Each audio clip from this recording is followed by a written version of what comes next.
আসসালামু আলাইকুম। আজকে আমি নতুন আরও একটি রেসিপি নিয়ে চলে আসলাম। আমি আজকে চালের গুঁড়া দিয়ে ভীষণ মজার নরম তুলতুলে ভাপা পিঠা বানিয়ে দেখাবো। বানানো একদমই সহজ, খুবই কম সময়ে কম উপকরণ দিয়ে ঝটপট এই মজার পিঠা বানিয়ে নেওয়া যায়। আশা করছি আপনাদেরও ভালো লাগবে। ভালো লাগলে লাইক কমেন্ট শেয়ার করে দিবেন। তাহলে চলুন দেখে নিই। প্রথমে একটা বোলের মধ্যে নিয়ে নিচ্ছি আতপ চালের গুঁড়া হাফ কাপ।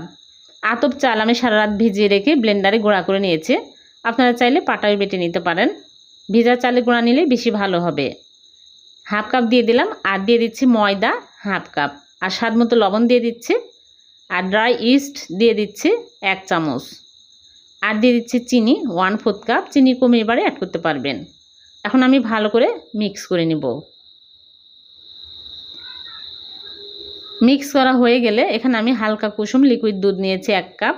অল্প অল্প করে দিব আর মিক্স করব। একবারে কিন্তু ঢেলে দেওয়া যাবে না, অল্প অল্প করে দিয়ে ভালো করে ফেটিয়ে নিতে হবে। তারপরে দিয়ে দিচ্ছি নারকেলের গুঁড়া 1/4 কাপ। নারকেল গুঁড়া দিলেও হবে, নারকেল দিলে বেশি টেস্টি হয়, খেতে ভালো লাগে। ভালো করে ফেটিয়ে নিতে হবে। এখানে 1 কাপ দুধ লাগেনি, সামান্য পরিমাণে বেঁচে গেছে। এরকম কনসিস্টেন্সি হবে। এখন আমি ঢেকে রেখে দিব 1 ঘন্টা। ঢাকনা দিয়ে কোনো গরম স্থানে রেখে দিলেও হবে। 1 ঘন্টা পর ফিরে আসলাম। দেখুন ফুলে ডবল হয়ে গেছে। এখন আমি চামচ দিয়ে বাতাস বের করে দিচ্ছি। তারপরে এখানে আমি স্টিলের বাটি নিয়েছি, 4টা বাটি নিয়েছি ছোট সাইজের। তেল ব্রাশ করে নিয়েছি। কাচের বাটি নিলেও হবে। এখন আমি এই বাটিতে সবগুলো তুলে নিচ্ছি।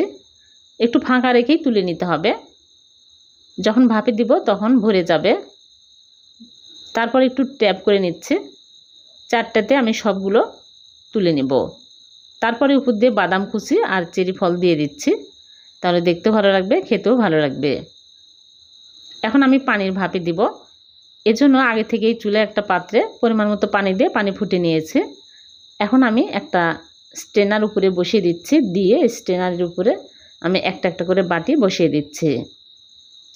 চুলার আঁচ হাই হিটে করে ঢেকে জাল করব 10 মিনিট।